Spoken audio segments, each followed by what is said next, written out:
Snow hammered the windshield like shards of broken glass, and the wipers struggled to keep up.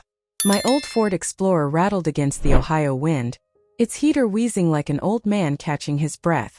Outside, the world was swallowed in white. Inside, I kept my hands steady on the wheel. On the passenger seat sat two things that didn't belong together: a frozen pepperoni pizza from the gas station, and a Glock 43 in my old medical kit. Dinner and death side by side. 42 years as an ER nurse taught me that when death calls, it rarely knocks. It slips quietly through the cracks, wearing the face of someone you thought you knew. The GPS chirped, "You'll arrive in 12 minutes. But every minute felt heavier than the last. My phone buzzed again. Another text from my old neighbor Martha. "Police at your daughter's house. Again. They said it's domestic violence this time. Be careful, Evelyn." I gripped the steering wheel tighter. I'd seen every kind of human cruelty, but nothing stings like knowing it might be your own family. I called Rachel once, twice, 7 times. Straight to voicemail. "Rachel, it's Mom. I'm on my way. Call me back." The storm roared louder, almost as if it wanted to stop me. But I pressed the pedal anyway, because something in my gut, the same instinct that once kept dying patients alive, told me this time wasn't just another argument. This was the kind of silence that comes before sirens. If you're still listening, we want to sincerely thank you for spending your time with us. Truly means a lot. We'd love to know, where in the world are you watching from? Drop your country in the comments and let's see how far this message has reached. If you haven't subscribed to the channel yet, I highly recommend doing it now so you won't miss any of our upcoming stories. These aren't just ordinary stories. They're filled with meaningful life lessons that can inspire, teach, and stay with you long after the video ends. Hit that subscribe button and join our growing community. As I turned into Silver Pines, the world shifted from chaos to calm. A street lined with perfect houses, golden lights, and inflatable Santas already grinning in the snow. The kind of neighborhood that hides its rot behind wreaths and painted smiles. Number 1427 stood at the end of the cul-de-sac, its windows glowing warm and smug against the storm. For a second, I almost let myself believe everything was fine. Then I saw him. Liam. My grandson sat hunched on the front steps like a discarded scarecrow. Hoodie soaked through, jeans stiff with ice, his sneakers buried in snow. His hands were clutched between his knees, trembling so hard I could hear the chattering from the car. His lips were purple. His skin had that waxy bluish-gray shade that I'd seen too many times under emergency room lights. I slammed the gear into park and ran toward him, my boots sinking deep into the snow. "Liam. Sweetheart." He blinked slowly, eyes unfocused, pupils sluggish. "Bibi-ba." The word cracked from his throat like brittle glass. I pressed 2 fingers to his neck, carotid pulse, 48 beats per minute, thready and weak. His skin temperature couldn't have been above 90 degrees Fahrenheit. "God help me," I whispered, pulling him up. His body was limp, light, like the patients we used to will into trauma after they'd been out too long. "Who did this?" I asked, trying to keep my voice steady as I half-carried him toward the car. "Victor," he mumbled. His jaw trembled uncontrollably. "I dropped my phone in the sink," he said. I needed to think about responsibility. Outside. My stomach twisted. "Since when?" He coughed, small and pitiful. "In 10 this morning." I looked at my watch. 3:27 p.m. 5.5 hours. In 8-degree weather. I opened the passenger door, shoved the pizza aside, and guided him in. His body folded into the seat like paper. I blasted the heater to 80 degrees Fahrenheit and grabbed my emergency kit from the back. Old habits die hard. I still carried one wherever I went. I clipped the pulse oximeter on his finger. Beep. SpO2. 89%. Heart rate. 51. Borderline bradycardia. I swore under my breath. I'd seen frostbite start at this level. "Stay with me, Liam," I said, wrapping my wool coat around him. "We're warming you up slowly, okay? Don't fall asleep yet." His eyes fluttered. "Bah," he said. "I don't deserve Thanksgiving dinner." I froze for half a second. Rage burned under my ribs like fire meeting alcohol. I'd treated burn victims, crash survivors, overdose cases. But there was something uniquely cruel about a man who could watch his wife's son freeze outside while carving a turkey inside. The heater began to melt the frost in Liam's hair. Water dripped onto the dashboard. each drop a small victory against death. His shivers turned into slow, heavy breaths. Color crept back just slightly into his cheeks. "Good," I murmured, brushing his hair back. "That's it, baby. Breathe." He whispered something I barely caught. "You shouldn't be here, Ba. He'll be mad." I smiled tight and cold. He can be mad. I've faced worse men than Victor Lang. Men who thought they were gods just because they could decide who lives and who doesn't. I looked up at the house. Through the frosted window I could see silhouettes laughing, glasses raised, a golden bird glistening on the table. Warmth and cruelty existing under one roof. My hand drifted to the Glock in the kit, not out of fear but focus. I didn't plan to use it, but 42 years in emergency medicine had taught me something simple. Never walk into hell unarmed. The storm howled outside, the heater hummed, and Liam's breathing steadied. In a low voice, more to myself than to him, I said, "In my line of work, we don't fear blood. We fear the people who make others bleed." And at that moment, something inside me clicked. Not as a nurse, not as a mother, but as a grandmother who'd just seen enough. The snow was still falling when I stepped out of the car. The air bit through my clothes, but the fire under my skin burned hotter than any winter wind. Liam sat in the passenger seat, heater humming, eyelids drooping as warmth slowly pulled him back from the edge. I touched his cheek once, alive but fragile. That was enough. I shut the car door and turned toward the house. Every window glowed gold, each pane a lie. Laughter floated faintly through the walls, the clink of cutlery, a woman's nervous giggle. I could almost smell the butter, rosemary, and sugar glaze from here. It was the kind of dinner people post on social media with the caption "grateful." I walked up the icy steps, my boots cracking through the frozen snow. For a moment I stood at the door, oak polished, heavy, and listened. The sound of family but not warmth. More like a well-rehearsed play, performed by people terrified to drop their lines. I didn't knock. Click. The safety clicked off. Not the gun, my restraint. I stepped back one pace and kicked. The door splintered at the hinges, exploding inward with a sound like thunder. Every head at the table turned. The music stopped mid-chorus, replaced by the sharp clatter of a carving knife hitting porcelain. The scene inside looked like a magazine ad for domestic bliss. A table for 10, candles flickering.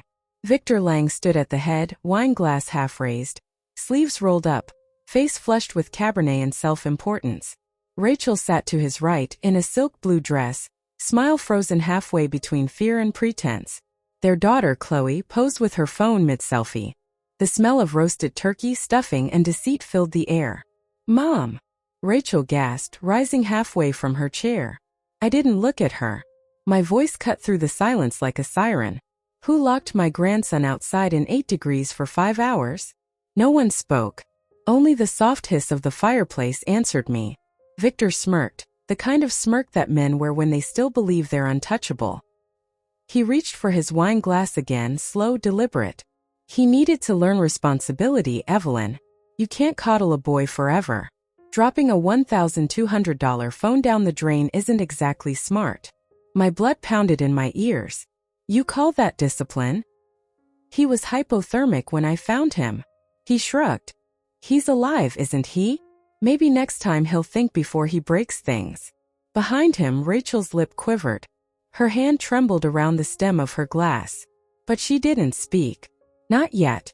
I took my phone from my coat pocket and pressed play. On screen, Liam, shivering violently, his voice weak, whispering, "You said I should think about responsibility." The video was raw and grainy, lit by the glow of my car heater, but the truth was unmistakable. I held it up so everyone could see. 30 seconds, Victor. 30 seconds to apologize before this video goes to Child Protective Services, CNN, and my attorney. A few of the guests, Rachel's co-workers I guessed, exchanged horrified looks. One man coughed, pushing back his chair. Another whispered, "Oh my God." Victor's smirk faltered for a fraction of a second, then returned sharper. "You wouldn't dare. You think anyone will believe some old woman who kicked down a door with a gun in her pocket?" I took one step forward. My boots left wet prints on his imported Persian rug. "Try me. I spent 4 decades documenting trauma injuries, Mr. Lang. I know how to write a report that makes the police listen."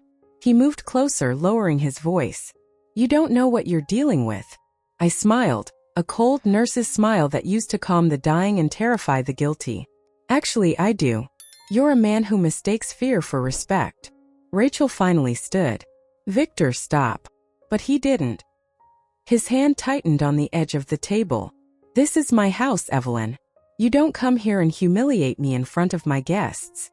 Then maybe you should have thought about that before you humiliated your stepson outside. I snapped. The guests rose awkwardly, mumbling excuses, coats already half on. The room fractured like glass under heat. I turned toward Rachel. You can keep pretending, honey. But tonight it's over. Then back to Victor. And if you think for 1 second that my age makes me weak, remember, people like me clean up after monsters like you every day. The difference is this time I brought gloves. I set the phone recording again, framing his face. Now let's see how well you handle responsibility. The silence that followed wasn't calm. It was the moment right before the crash. Every mask in that room began to crack. And for the first time in years I saw fear, not in me but in him. The room had gone silent, but it wasn't peaceful. It was the kind of silence that presses against your chest, makes your ribs ache, makes your eyes sting. Liam's small body, still wrapped in my coat from the car, trembled as he stepped forward.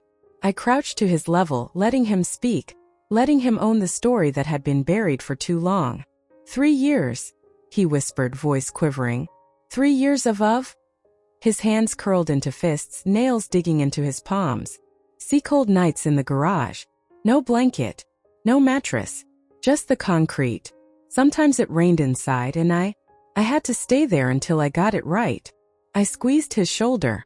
I'm listening, baby. Go on. He took a shaky breath.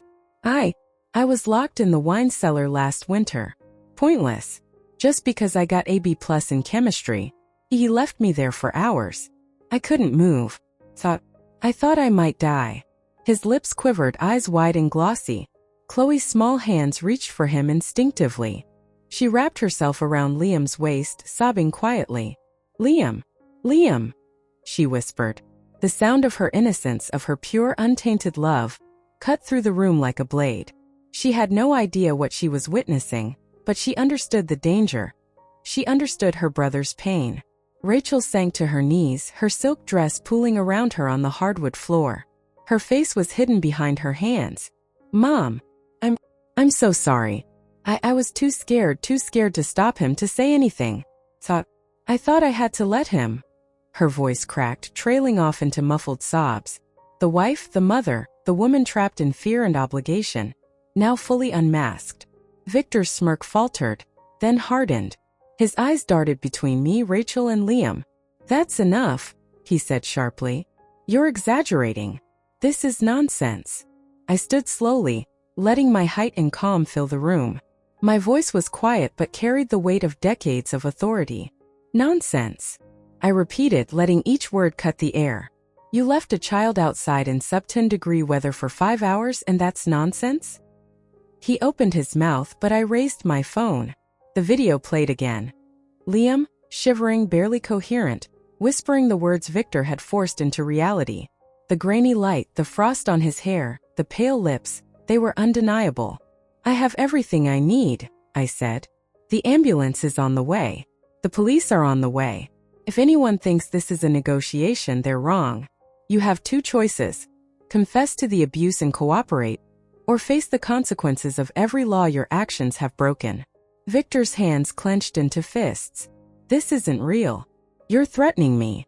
I stepped closer, keeping the phone aimed at him. Real? Real as my grandson nearly dying outside in the snow. Real as the scars on his ribs from being thrown into the garage floor. Real as every time he had to cower while you held a wine bottle like a sword and told him he'd think about responsibility. Real as me, an old nurse, grandmother, and a woman who doesn't back down, calling exactly what I see. Rachel lifted her face slowly, tears streaking her cheeks. Mom, thank you for seeing what I couldn't. Chloe sniffled, pulling Liam toward the couch, covering him with a blanket. Her small face looked up at me, trust shining like a beacon. Will he go away now, Grandma? Yes, baby, I whispered. He's going away. Justice is coming. I pressed the 911 speed dial. This is Evelyn Harper. We have a 19-year-old male, hypothermia, multiple signs of prolonged physical and emotional abuse at 1427 Silver Pines. Ambulance and police required immediately. My voice was firm, no tremor, no pleading. Just the authority of a nurse who had spent decades in trauma rooms, saving lives and assessing threats in seconds. Victor froze. I could see the realization dawn on him. The masks were gone, the lies shredded, and the power he thought he wielded crumbling. For a moment he was a man without control, standing in a room that had once been his domain but now belonged to truth, to evidence, to the people he had wronged. Rachel took Liam's hand, holding him tightly. "Mom, Grandma, I don't know how to thank you." I shook my head slowly. "You don't need to. I did what anyone who loves their family should. But understand this. Love isn't passive. Sometimes, protecting them means stepping into the fire yourself."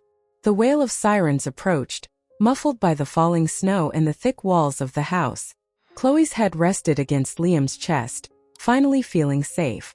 Rachel stood beside me, trembling but alive, witnessing that one person's courage could dismantle years of fear and control. I looked at Victor one last time, calm and unwavering. The truth is out, and from now on it has consequences. In that room, in that perfect little house, the mask of domestic bliss had shattered. And I, an old grandmother, a retired nurse, a woman who had faced death countless times, became the instrument of justice my family needed. For Liam. For Rachel. For Chloe. Justice didn't roar. Sometimes it whispered, steady and precise, through the voice of someone who refused to let evil go unchallenged. Tonight I whispered loudly enough for the world to hear. The wail of sirens cut through the snowfall, growing louder with each passing second, a relentless rhythm that promised order would finally enter the chaos. The warm golden glow inside 1427 Silver Pines was suddenly pierced by streaks of blue and red, bouncing off the polished oak floors and crystal glasses, turning the once perfect Thanksgiving dinner into a stage lit by truth and consequence. Victor froze mid-step, knife still in hand, eyes darting toward the windows. What are they doing here?" His voice, so commanding just moments ago, faltered, shrinking under the weight of approaching authority. I didn't answer. I stood firm, my stance wide, hands at my sides. I had the evidence, the video, the story, the law on my side. And now help had arrived. 2 patrol cars screeched to a halt outside the house, tires biting the snow, lights flashing wildly. A third vehicle, an ambulance, pulled up behind them, the wail of its siren merging with the shrill wind. Footsteps pounded on the porch, boots crunching through frozen snow, echoing like judgment. Victor backed toward the table, his face ashen. His guests, mostly colleagues of Rachel, shifted uncomfortably, sensing that the small domestic drama they had been blind to had escalated into something they could neither control nor deny. The front door burst open again, this time with uniformed officers streaming inside. "Police! Step away from the suspect." Victor looked at me, panic flashing in his eyes. I nodded slightly toward the officers. Within seconds they had him in handcuffs, his authority stripped away in one swift, irreversible motion. For years he had held power through intimidation, through fear, through control. But in this room, with his own family bearing witness and the law intervening, that power evaporated like mist. Rachel exhaled shakily. "Mom, it's over," she whispered, her voice breaking as the adrenaline of terror ebbed. She picked up the pen the officer handed her and signed the statement, her hand trembling but steady enough to commit the truth to paper. Every word she wrote was a liberation, a reclaiming of her own voice, and a declaration that the torment would end. Liam, now wrapped in a thick thermal blanket, his color returning, leaned against me. The EMTs measured his vitals, checking pulse, SpO2, temperature. Each beep, each number that registered within a safe range, was a tiny victory, a mark that the worst of the physical danger had passed. His lips, once purple and quivering, now held a faint flush, and his eyes, though still haunted, were wide and alert, drinking in the reality that he was safe. Chloe, clutching her brother, looked up at me. "Grandma, he's gone now, right?" "Yes, sweetheart," I murmured, brushing a strand of snow-matted hair from her face. "He's gone. The people who hurt him aren't in charge anymore." The guests shuffled out silently, their expressions unreadable. Some avoided my eyes, others glanced at the broken door, at the phone still recording, at the tableau of truth laid bare. No one dared speak because the air was thick with the realization that the illusion of civility had been demolished, and all that remained was reality. Messy, uncomfortable, but undeniably just. I stepped back, surveying the room one last time before the officers led Victor away. My eyes caught the fractured wine glass, shards glittering like tiny stars on the Persian rug. The table, once pristine and decorative, was a battlefield now. Remnants of the false festivity mingling with the remnants of fear and relief. I bent slightly to pick up a shard, and in my mind, I traced the years of silent suffering, the hidden bruises, the words unspoken. I thought back to my decades as an ER nurse. Stitching skin, setting broken bones, performing CPR, patching up people who thought life was over. I had seen the fragility of flesh, the frailty of blood vessels, the impermanence of human life. But nothing compared to the wounds that lie unseen, the ones inflicted within a family, in a house that is supposed to be a sanctuary. And tonight, those wounds had been exposed, confronted, and finally addressed. The EMTs guided Liam to the ambulance, the blanket tucked around him like a small fortress. He looked back once at the living room, at his mother kneeling, at his little sister clinging to her own newfound sense of security. His lips curled into a faint, weary smile. "Thank you, Grandma," he said. I patted his shoulder. "No, baby. You did the hard part. You survived." Rachel, standing beside me now, reached out and took my hand. She didn't need words. The relief and gratitude flowed silently between us. The storm outside was still raging, but inside, a different kind of warmth filled the room. The warmth of justice, of protection, of familial bonds reaffirmed through courage. As I watched the officers load Victor into the squad car, I thought quietly to myself, voiceover soft but resolute. I've stitched hundreds of wounds in my career. I've held lives in the balance, counted heartbeats, prayed for breath to return. But the deepest wounds I've ever seen were right here, in a family dinner, hidden behind laughter and turkey. Tonight they began to heal. The sirens faded into the snowy night, leaving behind a silence that no longer threatened. The house, the family, the fragile trust, they had all survived the night. And for the first time in years, I felt something I hadn't felt in a long time. The quiet, unshakable satisfaction of having done what needed to be done. Outside, the storm continued, relentless and indifferent. Inside, we sat together, broken but alive, trembling but safe, knowing that the night's chaos had ended and justice at last had spoken. For months had passed since that Thanksgiving that had nearly broken us. Snow still dusted the Ohio streets in winter, but the storm inside our family had settled into a cautious, healing quiet. I rarely reflected on that day out loud. What good would boasting do? Survival was victory enough. Victor Lang was serving his sentence, 18 months in prison followed by 5 years of supervised release. He had lost his job, his social standing, his home, and most importantly, his illusion of control. The courthouse had been a silent reminder that power built on fear and cruelty never lasts.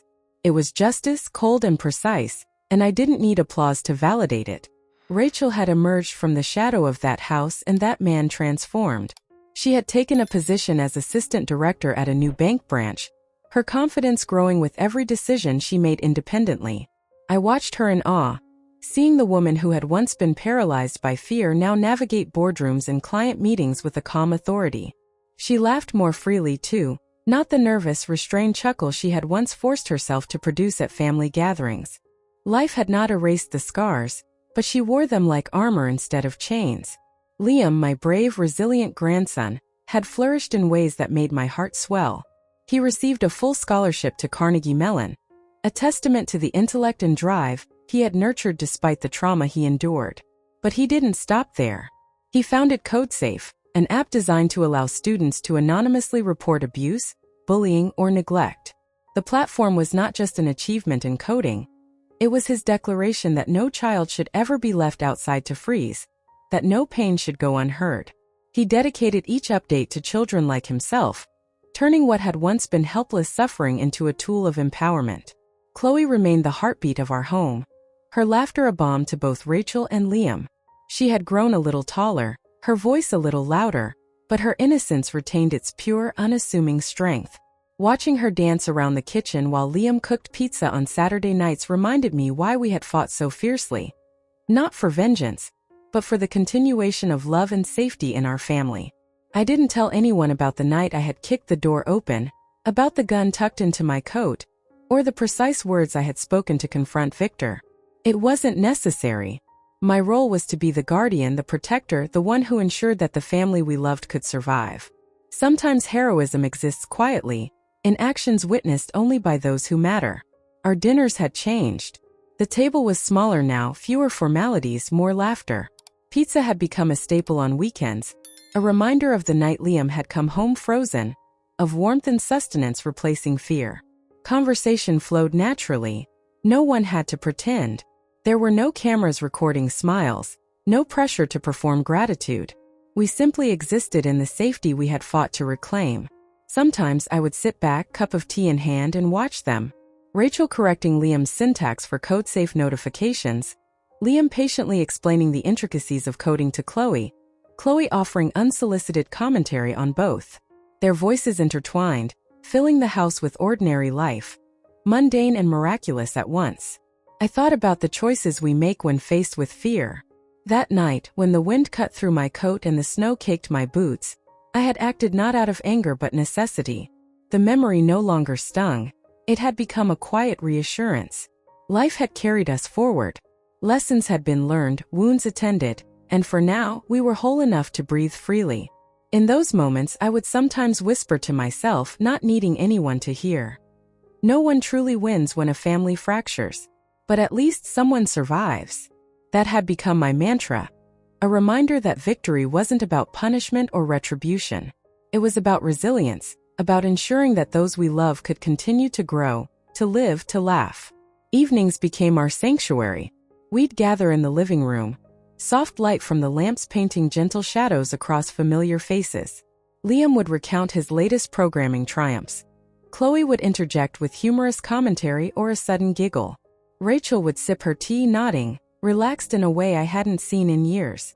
I would sit quietly, letting the warmth of our togetherness settle over me, savoring the normalcy we had reclaimed. I realized then that our story wasn't about the monster who had tried to control us. It was about the courage to intervene, the willingness to confront danger, and the unshakable commitment to protect one another. Justice had been served, yes, but the true triumph lay in the lives we saved, the love we restored, and the hope that, despite everything, we had not been broken beyond repair. And so we moved forward. Not with fanfare, not with trophies, not with headlines. Just the quiet rhythm of daily life, the soft hum of a house alive with laughter and learning, and the deep knowledge that the worst could not define us. We had endured. We had healed. And for now that was enough. The living room was quiet now, save for the soft hum of the heater and the occasional pop from the fireplace. Outside, snowflakes drifted lazily against the windows, coating the world in a hushed white calm. Inside, the small kitchen table glowed under the warm yellow light, plates stacked neatly, a few crumbs of pizza scattered where Liam had tested his first homemade batch. I leaned against the counter, watching them. Liam carefully slid a pizza into the oven, his focus precise, hands steady, a young man transformed by survival and purpose. Rachel leaned against the doorway, laughing softly at some silly comment Chloe had made, her blue eyes sparkling in the amber light. And Chloe, ever the little heart of the house, stood on her tiptoes, singing a tune she had made up just to see if she could make Liam smile. The ordinary magic of family life, mundane yet profound, filled the room. I took a slow breath, feeling the weight of the months lift slightly. My gaze rested on the table, imagining it weeks ago when fear had sat there, thick and unrelenting, as a silent third presence at the meal. Now it was different. The table held warmth, sustenance, and laughter. The quiet testament of lives reclaimed, of trust rebuilt. I spoke softly, more to myself than anyone else. Family isn't just where you're born, I said, my voice carrying the calm gravity of experience. It's where you are protected, even if that means kicking down the gates of hell to do it. The words lingered in the room, suspended in the air like the gentle snow outside. They didn't need to hear me to understand. Each action, each smile, each sound of laughter told the story more clearly than any words could. Liam, once fragile and shivering, was now confident, purposeful, crafting meals and solutions, building bridges for others with CodeSafe. Rachel, once cowering under fear and doubt, had reclaimed her voice, her agency, her joy. Chloe, small and innocent, was thriving in the warmth of a home that no longer held shadows. I sipped my tea, letting the silence of contentment settle over me. There was no grand victory, no triumphant applause. The true reward was here, in this quiet domesticity, in the ordinary yet miraculous continuation of life. We had endured, we had healed, and the house felt alive with hope again. Watching them together, I felt an unusual mixture of pride and humility. There had been fear, violence, and injustice, but there had also been courage, action, and love. And in the end, it was the love that survived. The laughter, the shared warmth, the simple act of making pizza together. All small, yet profound markers of resilience. I let my gaze drift to the snowy world outside. Life was unpredictable, fragile, and sometimes terrifying. But within these walls, we had created a sanctuary. And in that sanctuary, we had learned what I have carried all my life. Protection, courage, and steadfast love can outlast cruelty and fear. The oven beeped, signaling Liam's pizza was ready. He pulled it out with care, setting it on the counter, and Chloe immediately pounced, grabbing a slice with a triumphant grin. Rachel laughed, ruffling her daughter's hair as she sat down with a slice herself. I stood back, smiling softly, content to watch, to witness the life that persisted despite everything. And as the snow fell silently outside, I felt a deep, steady warmth in my chest. The family table, small and humble, glowed not from light, but from survival, from protection, and from the love that had endured. If my story has reminded you that it is never too late to stand up for those you love, please hit like, share, and subscribe to the channel. Not for me, but for all the grandmothers, mothers, and protectors out there, learning how to kick down the gates of hell to save their families.